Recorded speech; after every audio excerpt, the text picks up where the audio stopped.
Good evening. My name is E.R. Anderson. I'm the executive director of Charis Circle. Charis Circle is the nonprofit programming arm of Charis Books, and Charis Books is the South's oldest independent feminist bookstore.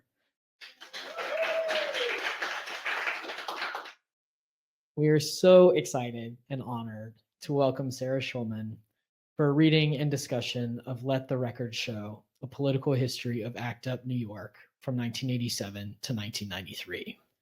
20 years in the making, Sarah Schulman's Let the Record Show is the most comprehensive political history ever assembled of ACT UP and the American AIDS activist movement. This is such a joy for us because we were just saying that even though we have very closely followed Sarah's work, we have sold every single one of Sarah's books ever. This is only the second visit in 31 years. It's hard to get folks out of New York. And so Sarah was last here for Empathy in 1992, we think. Yes. That's right. So I'm hoping actually that Sarah will share a little bit about that. But for folks who don't know, Sarah generously used her book tour money to organize Lesbian Avengers chapters all over the country. Right. That's right. Atlanta would not have had the lesbian culture that we have were it not for that book tour and for your visit. So you indelibly left your mark on Atlanta, and we are so grateful to have you back for this tremendous book. So I'm going to share your professional bio. Sarah Schulman is the author of more than 20 works of fiction, including The Cosmopolitans, Rat Bohemia, and Maggie Terry. Nonfiction, including Stage Struck, Conflict is Not Abuse, and The Gentrification of the Mind. And theater, Carson McCullers, Manic Flight Reaction, and more. She's also the producer and screenwriter of several feature films, including The Owls, Mommy is Coming, and United in Anger, among others. Her writing has appeared in The New Yorker, The New York Times, Slate, and many outlets. She's a distinguished professor of humanities at College of Staten Island. No longer. Oh, no longer. This is not up to date. You're now teaching at Northwestern, right? Yeah. So we'll skip over all that part. She's the recipient of multiple fellowships and awards, including from McDowell Colony, Yaddo, and the New York Foundation for the Arts, and was presented in 2018 with Publishing Triangle's Bill Whitehead Award. She's also the co-founder of the Mixed New York LGBT Experimental Film and Video Festival and co-director of the groundbreaking ACT UP Oral History Project. A lifelong New Yorker, she is a longtime activist for queer rights and female empowerment and serves on the advisory board of Jewish Voice for Peace, which is another organization that Charis loves and holds dear. So we are really, really thrilled to have you here. And we've also invited our friend Jeff Graham. Jeff Graham is the executive director of Georgia Equality, an organization that works to advance fairness, safety, and opportunity for gay, lesbian, bisexual, and transgender communities throughout Georgia. Jeff began advocating on LGBT and AIDS-related issues as a college student in the mid-1980s and has continued his advocacy on these issues since that time.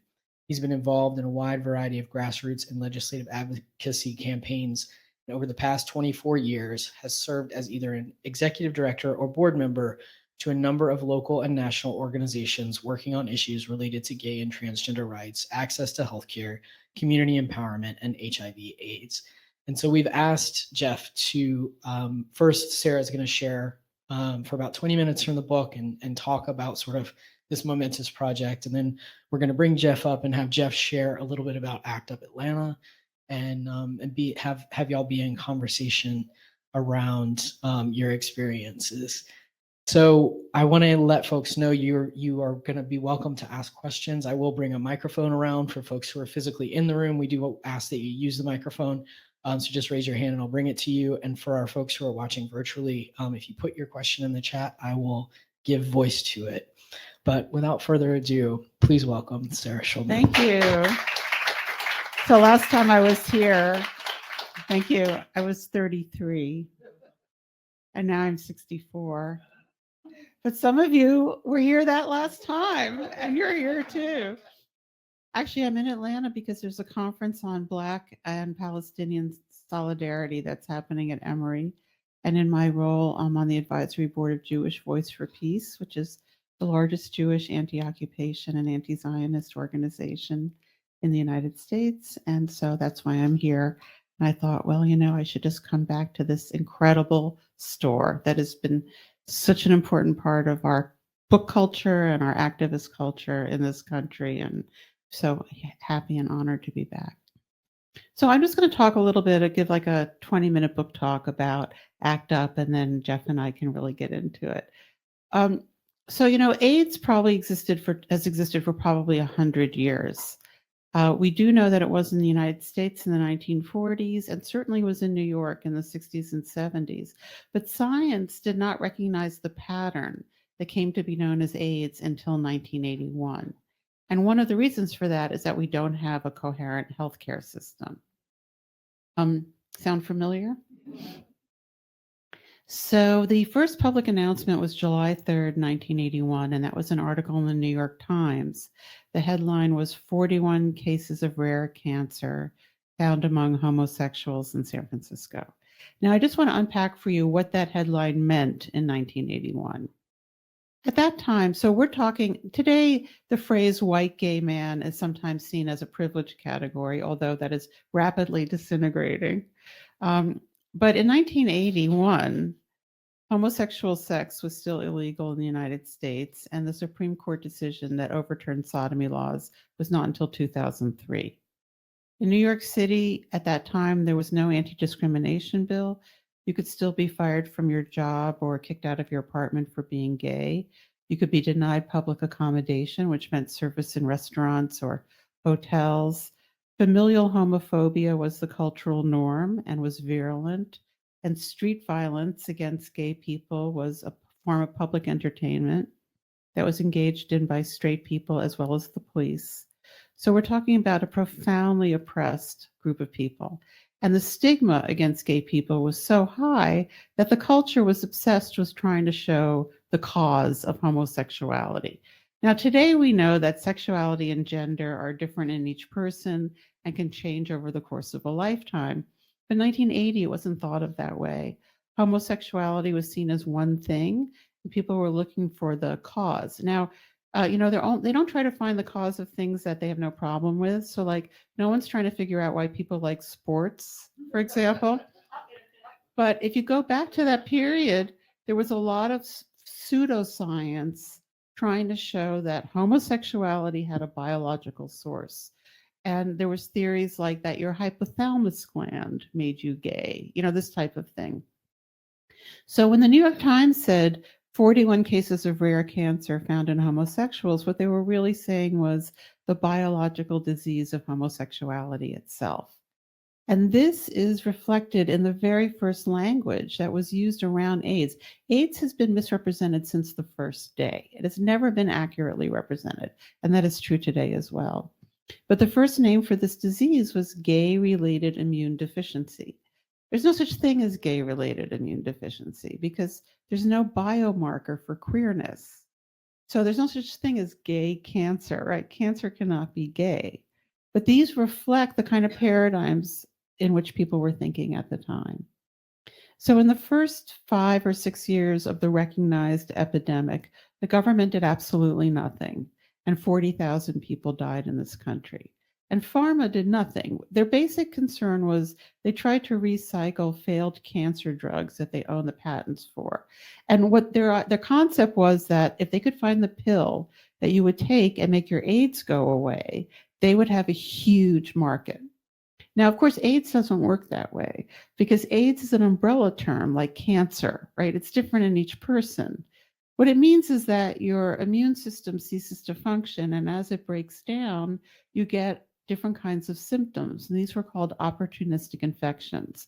And what you would get would be different in each person, but it would be really horrific symptoms like dementia or blindness or an inability to process nutrition.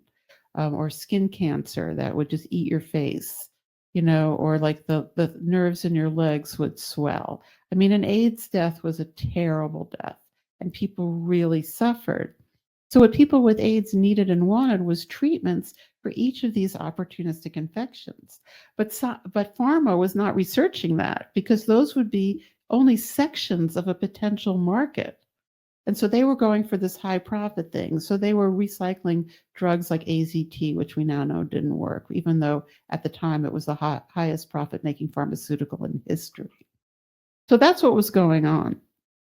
The gay community in these first 5 or 6 years was like in chaos. And basically was trying to recreate some kind of facsimile of social services. And this is where familial homophobia comes in, which is really a huge motivator of history. It's an incredibly important social dynamic, global social dynamic that has been very understudied and under considered. But because of familial homophobia, the kinds of support systems that families might have provided were not available for many, many people. And so you see the gay community doing things like Gay Men's Health Crisis. A Puerto Rican social worker named Diego Lopez, who died of AIDS, started a program there called the Buddy Program, where people would volunteer and you'd be assigned to a person with AIDS and you would like hang out with them. Because a lot of people were just alone. You know, you might like help them do their laundry until they died.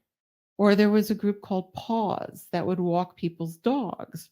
Because if you have a pet and you're sick, you want to keep your pet. I mean, these are very humanely conceptualized programs. And then there's the famous God's Love We Deliver that would bring nutritious homemade meals for free to homebound people with AIDS. So this is really what the gay community was doing in those first few years. But then in 1986, the Supreme Court ruled in Bowers v. Hardwick that they were going to uphold the sodomy laws. So in the middle of this mass death experience, they decided to keep gay sex illegal. And this really was a turning point in the AIDS movement. Gay people got very, very angry. There were illegal demonstrations without permits in New York and Washington. And this is when AIDS really started to become politicized on a popular level. And a few months later, we see the founding of ACT UP on March 10th, 1987. So I just want to tell you some of the things that ACT UP accomplished, because these were a despised group of people with no rights who had been abandoned by their families and their government and were facing a terminal disease for which there were no treatments. And they joined together and they forced the country to change against its will, thereby saving the lives of uncountable numbers of people around the world. So, let's just look concretely at some of the things ACT UP won, because I believe that it's one of the most successful social movements of the 20th century and deserves to be historicized that way. So just a few things. ACT UP forced the Food and Drug Administration to create something called parallel track, where drugs that had not been approved and had not gone through the lengthy approval system could be made available to very sick people who didn't have time to wait. ACT UP ran a 4-year campaign that forced the CDC to change their definition of what constituted an AIDS diagnosis so that women with AIDS could qualify for benefits.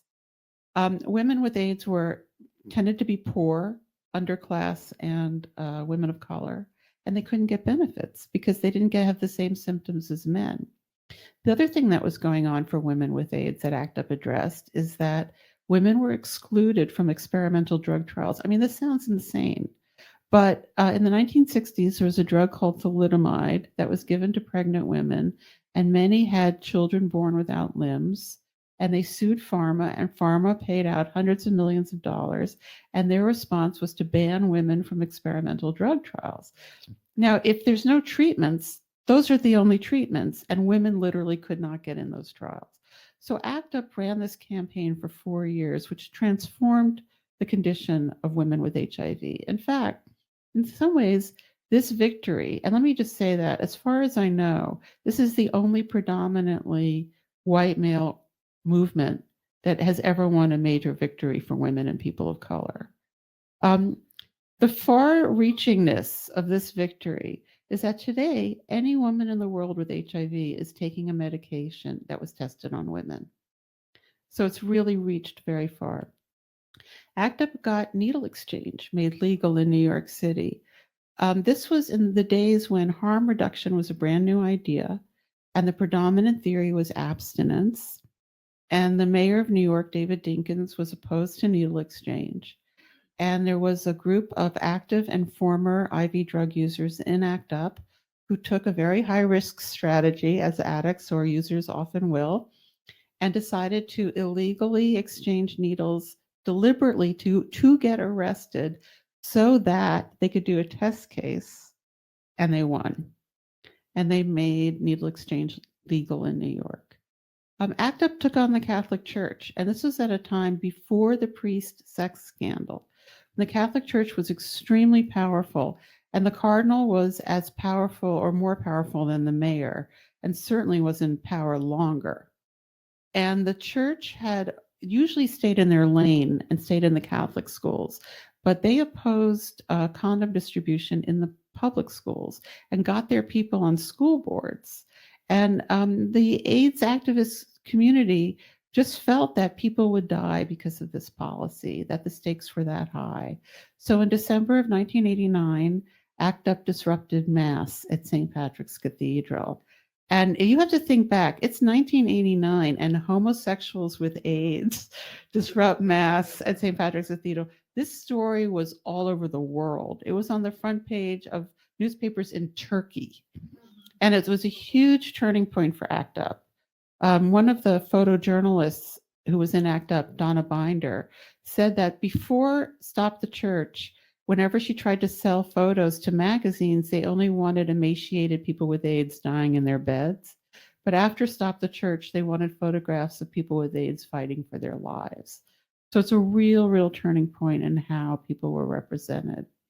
But most importantly, I think what ACT UP's really biggest achievement is that it transformed how queer people and people with AIDS felt about ourselves, how we saw ourselves represented, and how other people saw us. So these are incredible accomplishments, and I just want to summarize how I think they did it. So Jim Hubbard and I conducted 188 interviews with surviving members of ACT UP over 18 years. And we did this because when the internet came in, ACT UP is a pre-internet movement. Nothing was digitized. So in 1999, if you Googled ACT UP, you couldn't find anything. And so we wanted to create data. So we started this website, actuporalhistory.org, which has since had 14 million hits. And we started doing these interviews and putting them up. And what we realized right away, like after the first 3 interviews, was that we were just like everybody else.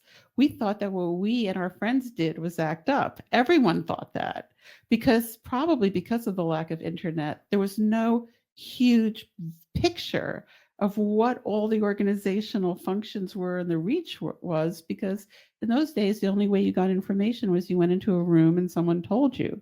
If you weren't in the room, you didn't know.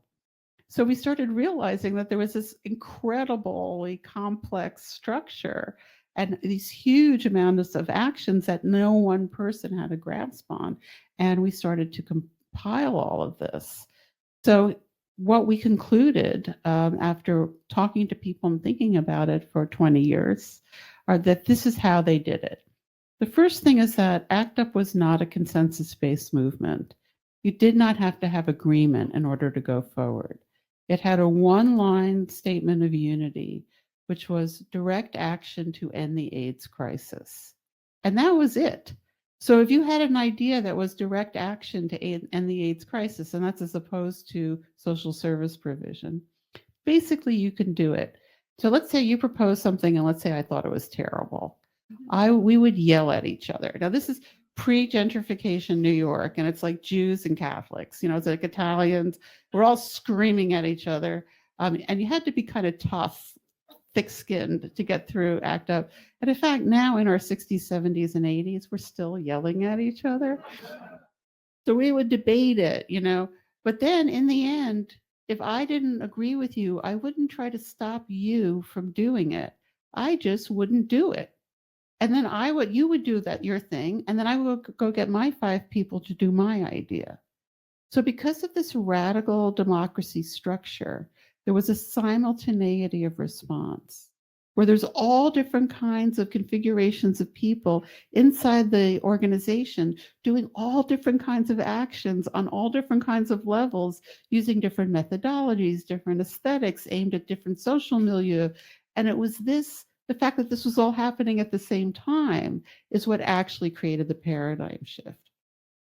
My view is that no movement in history that has tried to force everyone in it to have the same strategy and the same analysis has succeeded. I believe they have all failed because people can only be where they're at. And this is like the hardest thing in the world to accept. You know, I've had to be in therapy for like 20 years to be able to accept that not people can only be where they're at, and they can't always be where I'm at, and I'm not going to be, but that's just a fundamental. So if you're really in any kind of leadership, your actual goal is to help people be effective from where they're at, instead of trying to force people to do things that don't make sense to them, because it's not going to work. So this is not like, it's not a philosophical perspective. This is a very practical perspective. And especially now, I think it's very relevant because we're in a time where like every community of people is under attack. Every kind of person. And if you can only work with people who you agree with about everything, you will not be able to work with anybody. So this idea of working on projects with people when you have agreement, and then when you're having disagreement, just don't work with them on it, instead of trying to spend your life trying to make them think like you, because you could spend your whole life trying to change one person and fail, right? So this is, I think, like the biggest takeaway from ACT UP. But two other points I just want to share. So it was a predominantly white gay male organization. Now, most of the older men had political experience in the gay liberation movement, but many of the younger men had absolutely no political experience.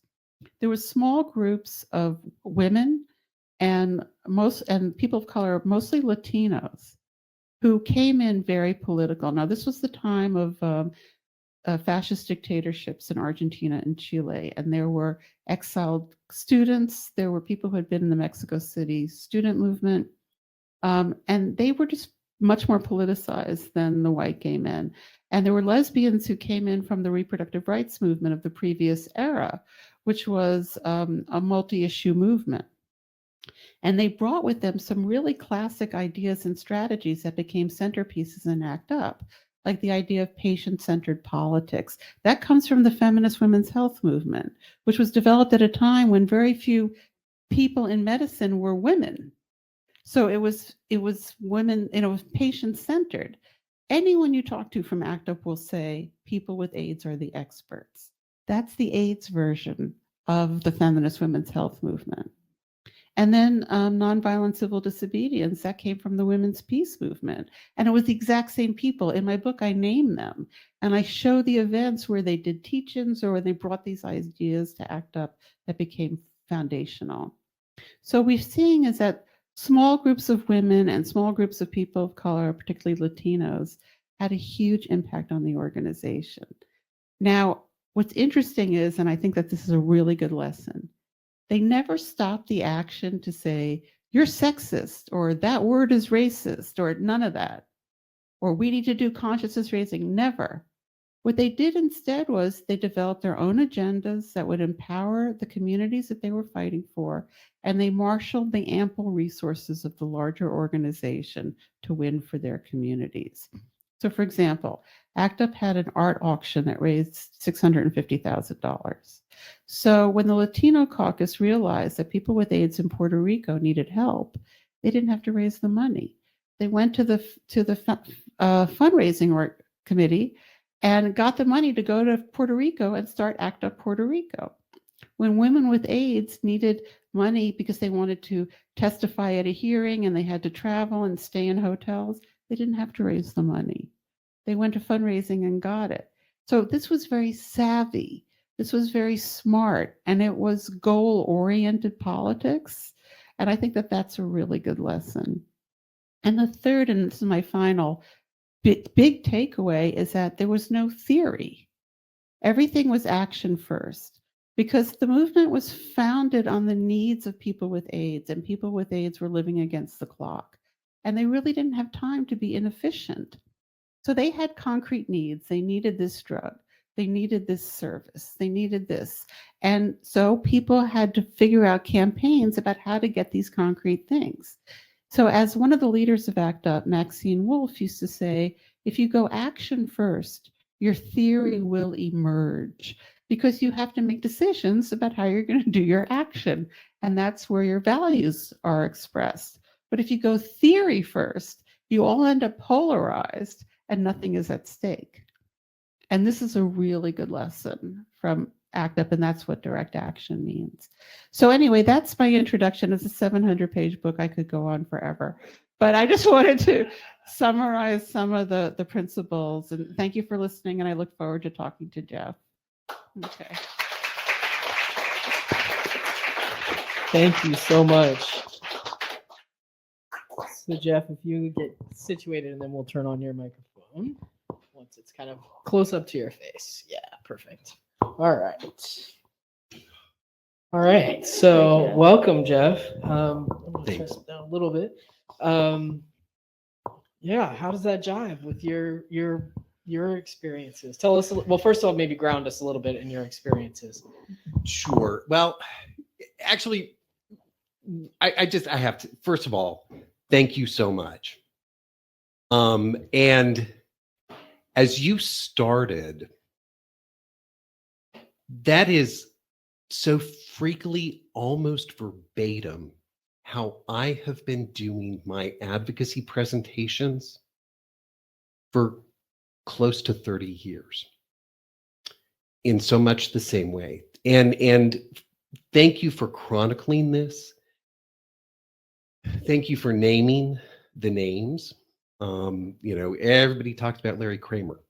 I wish it was everybody talking about Maxine Wolf, to be honest with you. And then before I get wrapped up and forget it, Julie, Donna Jo, comrades at arms that are right here tonight. And then she's not here, but you talked about syringe exchange, needle exchange, syringe service programs is what we call them now. Mona Bennett, for anybody who knows Mona Bennett. I'm sorry that she's not here tonight. Mona and I were at our very first ACT UP Atlanta meeting together.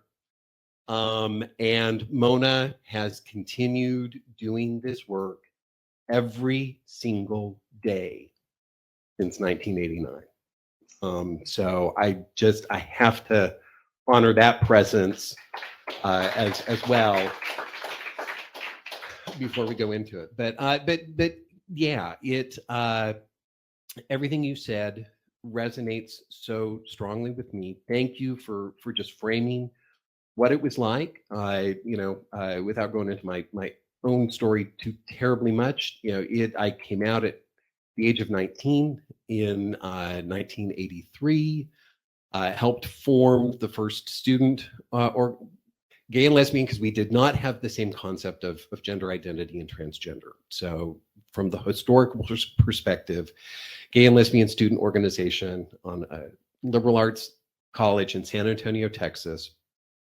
I led the Speakers Bureau, and what propelled me into HIV advocacy was that when I would go and talk to my fellow students, I would inevitably get asked the question, why do you choose to be gay if you know you're going to die of AIDS?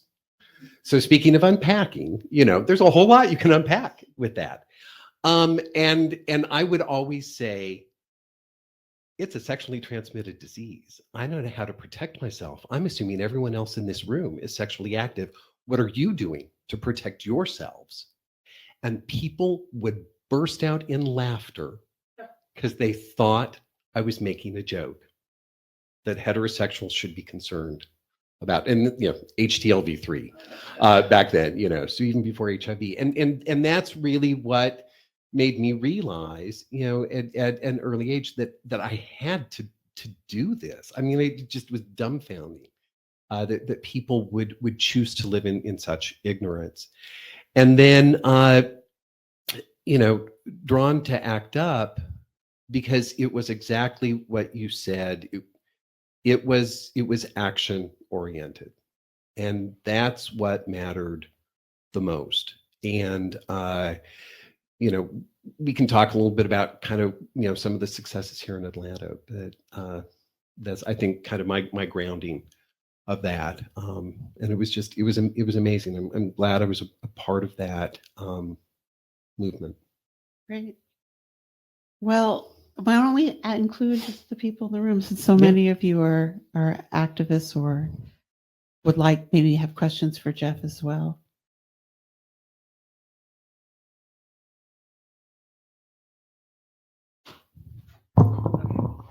So given that ACT UP is like primarily direct action based, like how did activists deal with and manage like state repression as a result of the actions that they took? Like, we see that like direct action is criminalized and highly politicized here in relation to like Stop Cop City and other movements. It's like, how did that relate to ACT UP? You want me to start? Yeah. So it's complicated. You framed it in a complicated way because so many things are different. But people were dying literally in the organization. So the stakes were extremely high.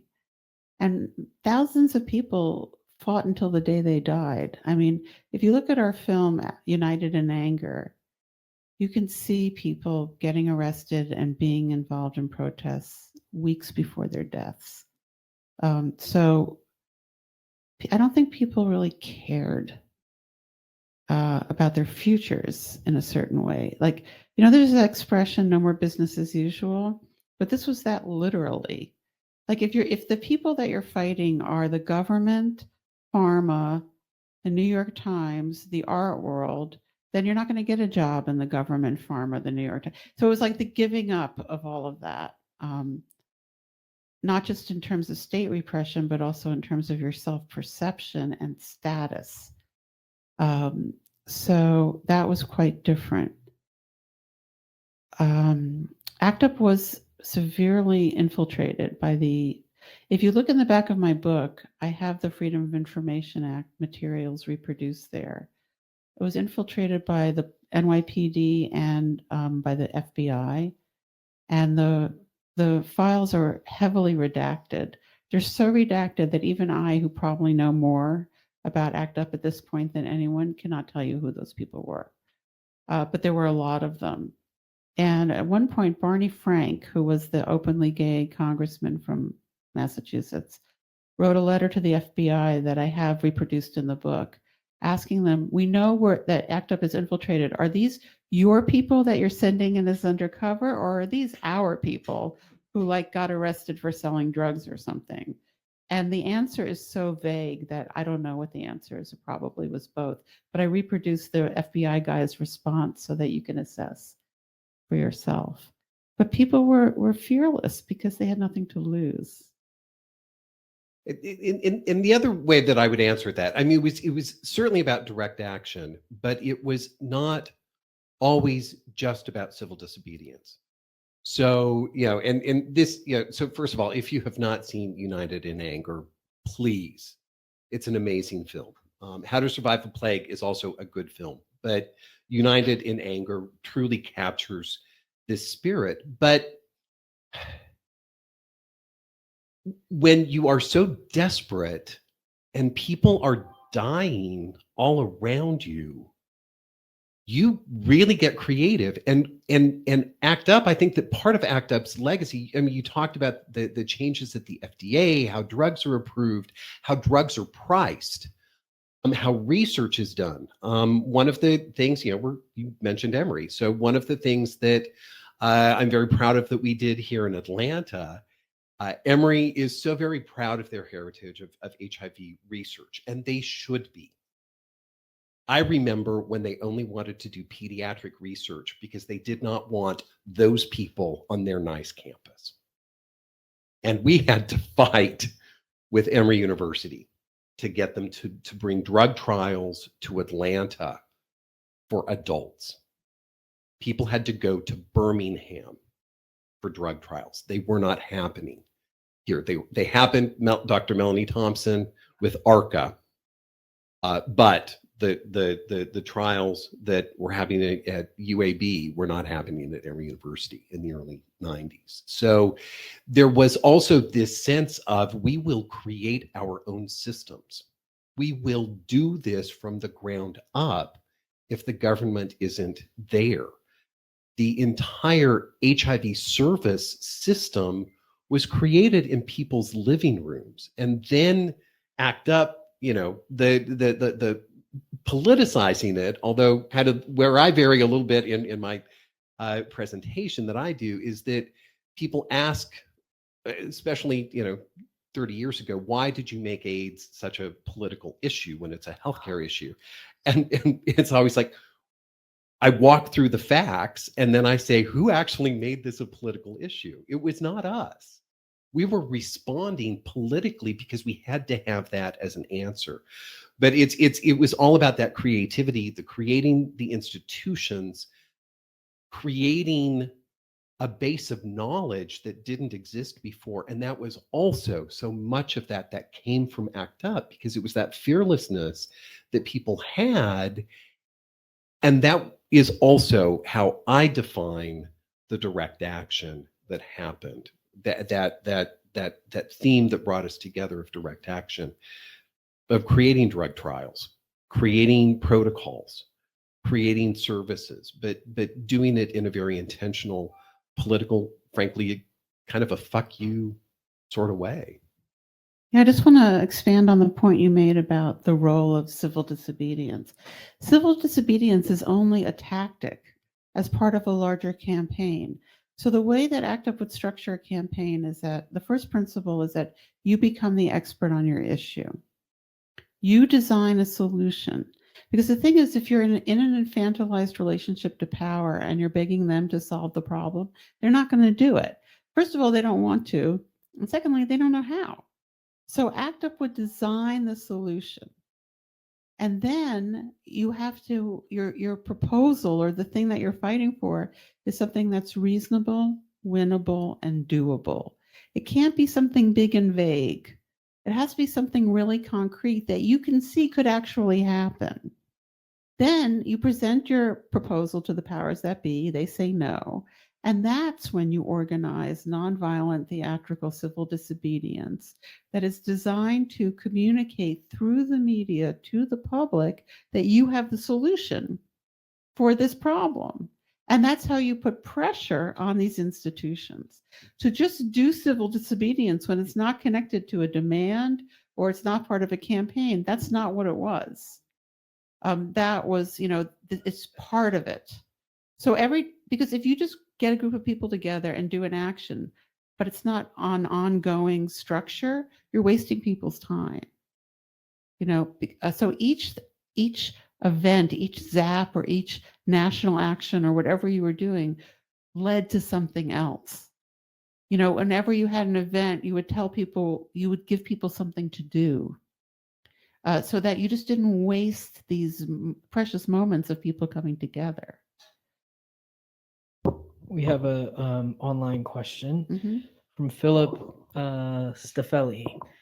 Philip asks, do you have any idea how ACT UP handled regional differences? For example, issues within Southern communities would take their own unique responses compared to Northern cities. I'm curious if you, Sarah, discovered differences between national and regional responses. Let me answer, and then let's see if Jeff agrees or disagrees. Okay. So New York was called the mothership because that was the first one. And ultimately, there were 148 chapters of ACT UP around the world. However, each chapter was autonomous. Each chapter could do whatever they wanted to do in the way they needed to do it. And every city had a different culture. And of course, the United States, we had the problem that we didn't have healthcare, but in other countries, they did have that. And from city to city, like in San Francisco, a person with AIDS could ride a bus for free. In New York, you were sitting on a gurney in a hallway of an overcrowded hospital. But what New York did do is that it would do things like send chapters T-shirts to sell. We would produce the merchandise, and then people could pay us back after they got some money so that they could get started, sort of thing. So that was the real structure. However, we did dominate. We dominated media coverage. There was something called Act Now, which was the national coalition of ACT UP groups, and we did some actions together, like the FDA. But New York were like New Yorkers and tended to be very controlling. Okay. Yeah, yeah. And when you said, you know, a lot of the yelling back and forth, we yelled a lot at the New Yorkers. Yeah, and it motivated us a lot. You know, if they did something in New York, we had to do a version of that in Atlanta. So one of the actions at the start of the Gulf War was it was CBS and Day of Desperation. Day of Desperation, CBS News, and one other network, broadcast news, that activists stormed and kind of shut them down at the beginning of the broadcast news. Well, so a short time later, there was an incident out of Florida, Kimberly Burgalis, woman that said that she had contracted HIV from her dentist. And we felt that the CDC was not doing enough to actually research that and push back against that. And there was this huge, immediately national stigma around oral health care that exists to today. This is the root of stigma. It gets in there. People don't even know why oral health and HIV is like such a weird thing. Well, it's because of this woman down in Florida, Kimberly Burgalis. We were angry at the CDC, but in reality, we also wanted to show that we could be tough here in Atlanta as well. So we shut down headline news because we wanted CNN to allow the CDC an hour on prime time to talk about the realities of AIDS. And so if there were folks in New York that could get arrested on the evening news, we were going to have folks in Atlanta that would get arrested, shutting down CNN headline news. So there was these rivalries that took place, but the real beauty of that is that we were able to focus on a lot of discrimination cases is what we did. People who would lose their jobs, clerks at grocery stores, a whole dental network of offices that were owned. They took out ads that we screen all of our staff for HIV, and so none of our staff has HIV, and so we went after them.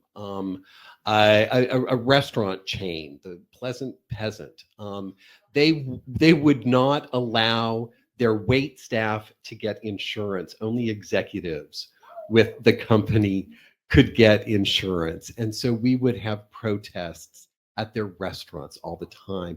And because that was something that was so common and such an issue here, and we were allowed to do that. But then we also, again, because of the CDC, we depended upon the incredible researchers, mostly out of New York, around this whole changing the definition of AIDS.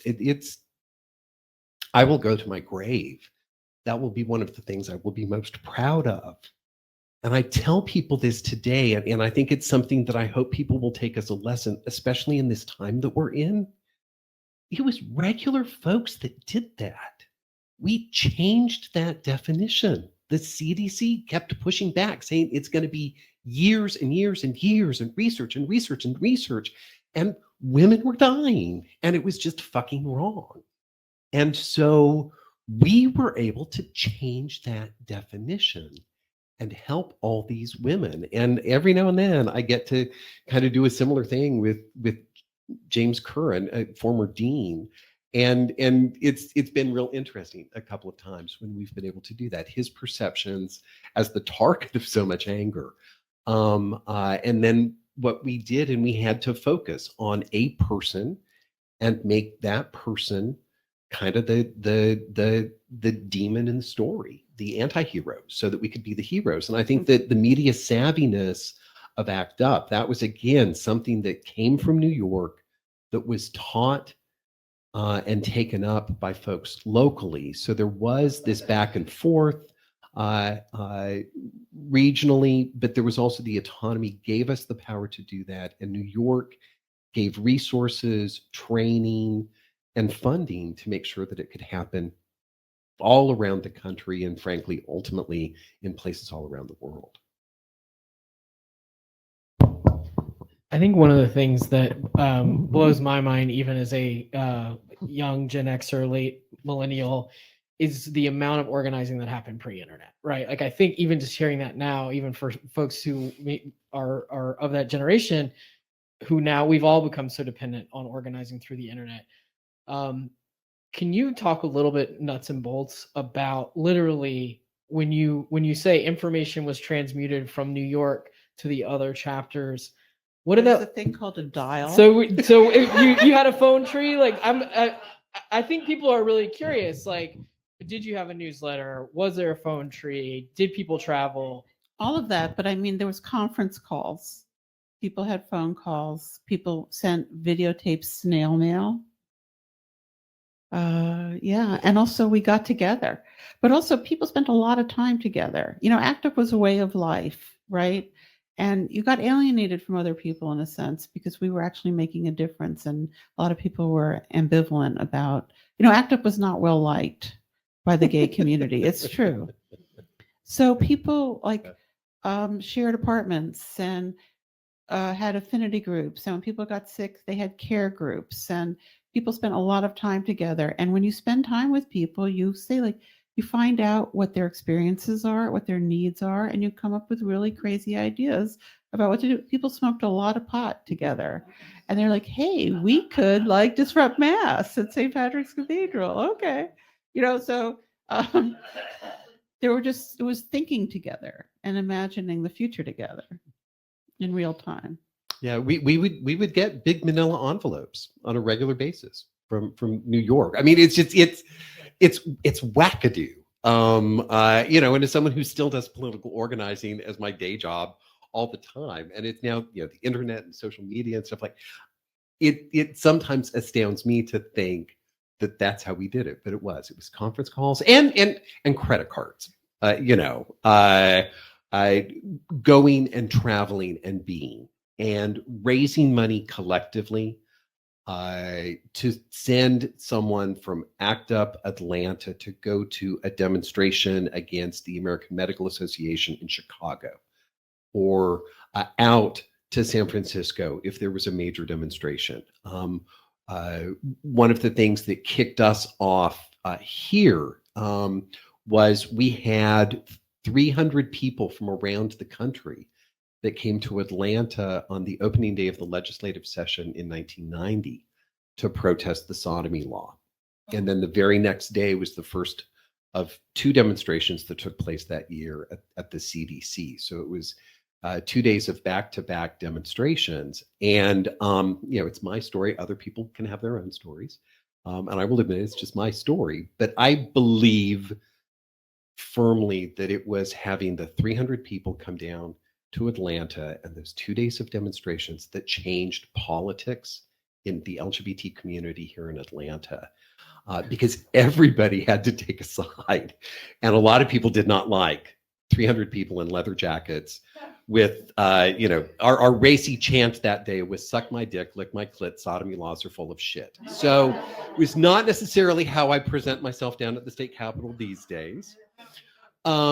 But everybody had to respond to that. And a lot of people were appalled at that, but then they had to form other organizations to show another way of LGBT advocacy to take place, and other ways of HIV advocacy to take place. And so it became this galvanizing thing that, you know, over the years, you know, it was just over the next 3-4 years, that's when Atlanta Pride went from 1,000 people maybe in the park to 150,000 people from around the country.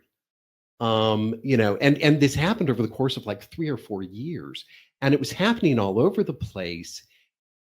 And I really think that so much of that was because of ACT UP, because people either galvanized towards it or they were so appalled by it that they had to get off of the couch, and do something on their own to show that that was not the only voice that was out there.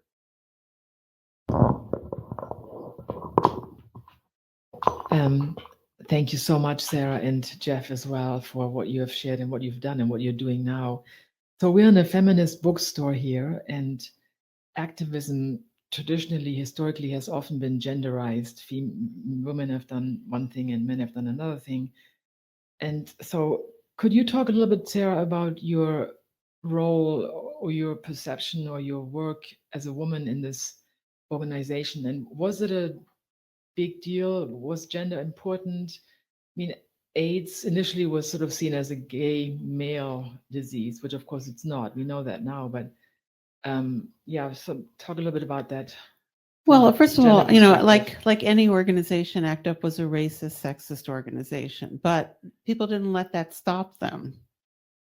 You know, so I mean, and that's a difficult set of contradictions to hold, perhaps. But women were desperately needed because a lot of men didn't have political leadership experience. So even things like how to run a meeting and all of that. So, you know, ACT UP started in 87. So I was born in 58. So I was 29, right? My gay experience, I came out when I was 16. Up to that point was that gay men were very sexist and not interested in women at all. And suddenly they needed us really badly. So they listened. There was a lot more respect. Women were in leadership throughout the whole period. So it was kind of exciting. Also, personally, I had come out of the reproductive rights movement, and there was a lesbian purge in the organization that I was in, CARASA, the Committee for Abortion Rights and Against Sterilization Abuse. That was a lot of us who came into ACT UP had been through, Maxine, myself, a whole bunch of people. So actually, it's all documented in this new book that just came out called A Woman's Life is a Human Life by Felicia Kornbluth. It's a history of the reproductive rights movement. So that was very painful. So to go into a movement where you knew you would never be thrown out because you were gay was huge psychologically, you know, so it was a positive experience. Now, the reason we started the Lesbian Avengers, because it's the same people. Maxine, myself, it was Anne McGuire, Marie Honan, and Anna Maria Simo, and Anne Christine Tedeschi, was because we noticed that at the end of our time in when we came into ACT UP, women had been trained to be activists. By the end of the time, there were younger women coming in who had never been in a women's movement, and they were not getting the same leadership training. And that was really the reason why we started the Lesbian Avengers in '92. ACT UP I mean, did it end? Is it still? No, technically No. it still exists. But there was a big split in '93, and I cover it in great detail in the book. I can't summarize. And then it kind of petered out, and it had a break-off organization called TAG. But then the good drugs came in '96, right? And then the internet is '99. Yeah, and I would say a little bit. I would say ACT UP started achieving its goals. I mean, so after when Bill Clinton was first elected president, and we had for the first time an AIDS czar, which was something that, I mean, such a crazy concept when it was started, and we still, there is now actually still the White House Office of HIV policy, HIV/AIDS policy that still exists, but you had a president that acknowledged it. You had a Congress that was beginning to fund things like the Ryan White program. You had the passage of the Americans with Disabilities Act. So suddenly there started to be this structure, and a lot of the people that had been the street activists pushing for the creation of these structures. And so then this is now kind of my own story, so this will be my perspective. We started getting hired to fulfill these jobs within organizations and institutions and structures that as street activists, we had dreamed about and pushed for. And suddenly they were there, but we were the only ones that knew how to really do them, because it was a new way of thinking and doing. And I think that in many ways, yes, the rifts, I'm not taking anything from the rifts. That was really true. But here in Atlanta, we kind of watched that from a distance and said, well, that's New York and San Francisco wanting to fight. And that's, and that's factions wanting to fight. We were small and we had to do it all. And so we had to do the research, but we also had to do the housing, and we had to do the jails, and we had to do the employment. And it was the same 12 of us coordinating a lot of that same thing. And so we started winning, and it started changing, and many of us ended up starting to get jobs, and it just kind of petered away. Not necessarily the urgency, but it started to change and shift. And then, when protease inhibitors, I mean, that was kind of the last big fight that I remember. There was some of us on one side and TAG on the other, and we fought at the FDA in 1994 as to whether they should get the early approval for this new class of medications, and thank God they were. And then suddenly people weren't dying at the same rate that they were anymore. Yeah, I don't necessarily agree with that, but I'm not going to go into that. But I want to say something a little bit different. Don D'Amelio pointed this out to me only a few months ago, and then I was rereading a book by our late friend Urvashi Vad, and she actually made this point in 1995. But it was these jobs were the first time that openly gay people of color and trans people were sought after to be hired for social service jobs that were funded. And so in this way, the what do we call it? AIDS Inc., the incorporation of AIDS on some level, which was very detrimental in many, many ways, created a visibility for gay people of color and employment for trans people for the first time in these social service sectors. And that has not been fully analyzed or researched or anything.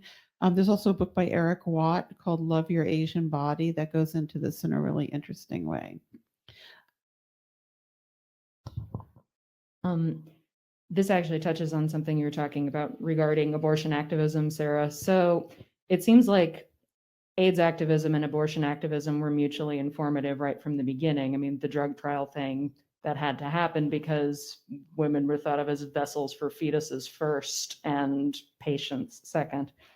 And I think that it's like fair to say that in the past couple decades, at least, that gay men have not been showing up for abortion rights. Well, no men. Yeah. Yes. It's a man Yes, no thing. men. But do you think that there is potential in this particular political moment for these kind of strains of activism to reconverge? That is like queer liberation, AIDS activism, abortion activism. Well, it has to, right? Yeah. But the thing is, it's all configured completely differently. Let me just go back. Like, the reason that there was an autonomous gay and lesbian movement is not because people believe that there should be. It's because the left didn't want us, right? So like the Communist Party had kicked out gay people, and Bayard Rustin was famously sidelined in the civil rights movement, and the feminist movement had a lot of lesbian purges. So we had to have an autonomous gay movement. Today, the most radical queer people are in leadership, and trans people of every movement. But at that time, that wasn't possible. So you could say that really radical queer and trans politics now exist in every progressive social movement. And there is still this rarefied white gay rights movement like HRC or whatever that it still exists, but it's separate from that other kind of construction. So it's not, so because people are more integrated, I think it would be what you're talking about is being conceptualized a bit differently. And all I'm trying to say is the important thing is to work with people that you have agreement with and leave the other people alone. Because infighting is our end. That's when that does not help us. And there's been some misunderstandings about what activism is. And I think some people think that activism is taking other people down and correcting them. And it's not. Activism is opening doors and facilitating other people being effective from where they're at. And that's the focus that will help us. Hi, thank you so much for this talk. It's so wonderful. And You know, I love that you were bringing up that spirit of nothing about us without us, kind of, and or at least that's what I was hearing from like these different jobs and these different. And in the '90s in Atlanta, I was asked to be on the board of Atlanta Harm Reduction Coalition because I was sex worker. I'm involved with sex worker activism for years, and you know, from being a person with lived experience.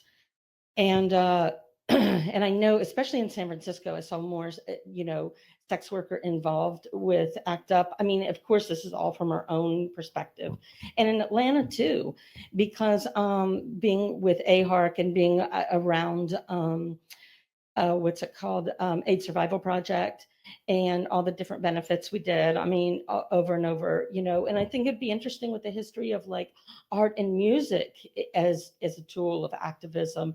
And I think one thing that's different with the South is that we've got to take into consideration respectability politics.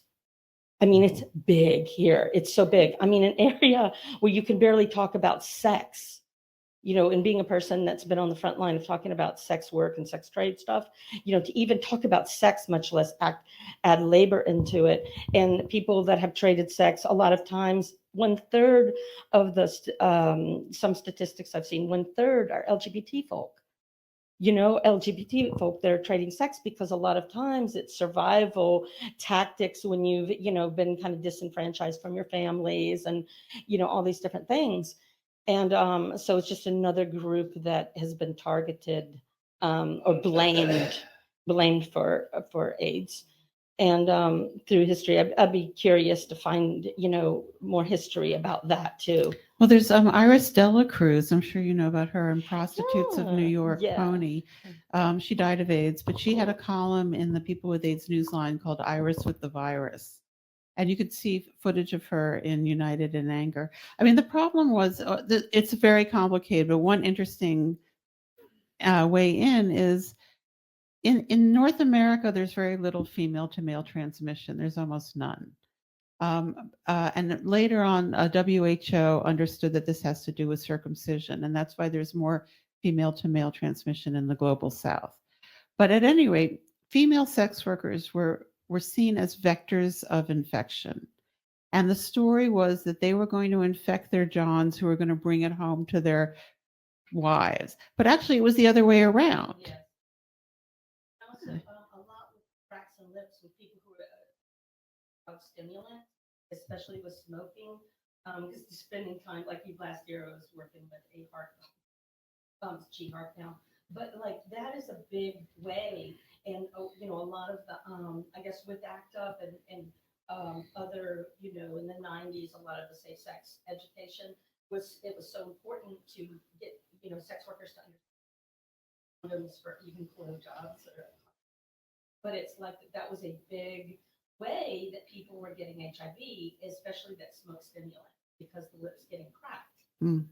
And not using a condom, that's a big mode of transmission. A lot of the people that, you know, the research and that's, you know, a lot of. Well, one of the concerns was if straight men knew that they were not likely to get HIV from women, would they ever use condoms? So there was a debate at the time about whether or not to talk about that, because it saved women's lives to have men think that they were at risk. And you had brought this up way at the beginning, and you were saying about straight people can get AIDS. Well, I mean, we said that because we thought that people would care if they thought they were at risk, but they really weren't. Straight men really weren't at risk, and they didn't care. So it was a failed strategy. We said that we would talk about things that don't work. Yeah. That did not work. So much for problem one. I have a comment and then a question. One comment is that we still have issues providing access to care in the South. It remains one of the. I actually heard a state senator 5 years ago say, don't want to provide those people. So our war in the South our battle in the South. Also, I bring the wealth of knowledge in this group, current issues. That's, I mean, we have fascism. So none of you heard that, right? You can just repeat the part about how we have fascism. Yeah. Well, we have what the ongoing fascism. How do we take the lessons learned from ACT UP and TAG seems to be doing the medical stuff, but how do we take the lessons from ACT UP to address the fascism with banning of books and criminalizing transgender people and, you know, the list and access to reproductive care for women? I mean, I just want to comment on one thing that we could do together, and that's advocate for publishing of the ERA.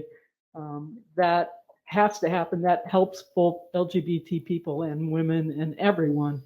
But what can we do? What lessons? Well, what I'm trying to say in my book and what I've been trying to say tonight is that there's not an easy answer, but there's some things that we do know. So I think the things that concretely I'm trying to convey are design solutions, have concrete demands. Movements need victories. They're very important and they attract people. If you're in a movement you should be in it because it's making your life better. If you're in it because of a sense of guilt, you're not going to stay in it. So movements have to be places that welcome people, that accept difference, where people can respond in ways that make sense to them, and that focus on concrete demands and running campaigns towards those demands. And you have to hope for a zeitgeist event that becomes a catharsis collectively, and you can't force that. You know, there's a lot of history of vanguardism where people try to force things to go away that they're not going to go, and it's very hard to accept that. You know, but it's just be involved in concrete things with people that you want to work with on that one issue. And it doesn't matter if somebody else is doing something that you don't agree with. Forget about it. I mean, that's what I have to offer. Our last question is from Nancy Weschler in the chat. Okay. Speaks to this. Why do you think that COVID wasn't the thing that galvanized people? Like, why are people not having a galvanizing response to the COVID pandemic? And why do you think there isn't movement creation around it? Well, I mean, it's so different. COVID is a collective public experience that was talked about on television, and AIDS was a private nightmare. And gay people were already bonded because we had a subculture. We could recognize each other in the elevator. We were not divided into privatized family units at that time. We had a collective identity. And we valued each other. So there was a disadvantage of being not getting our story in public, and then there was an advantage of having a culture that we could operate from. The takeaway of all of this, I mean,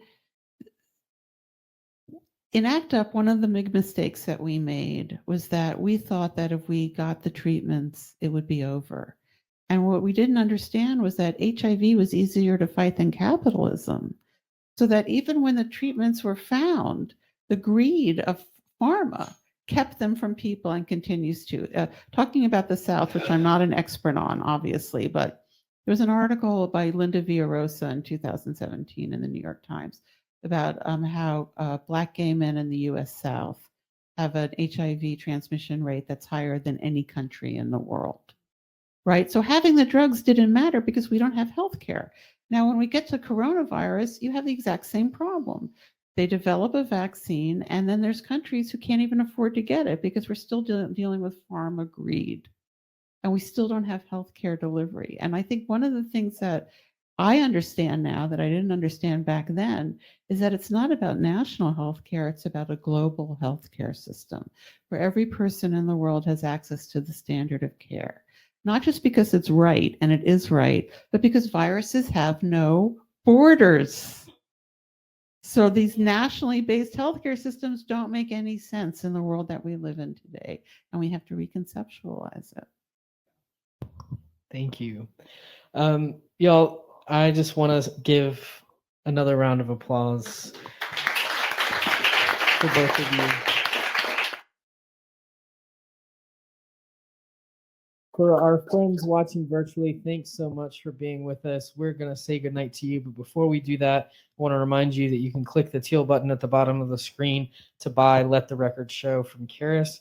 We will get you a signed copy while supplies last, so go ahead and do that. We'll also have some other signed copies of Sarah's other books, so if you want to put in an order for additional books, please do that. Please also consider requesting Let the Record Show from your public library. Consider buying a copy for your kid's high school library or your college library. Now is a great time to engage in that form of activism. So good night to all of you. Thank you so much for being with us. We really Thank you, appreciate ER. it.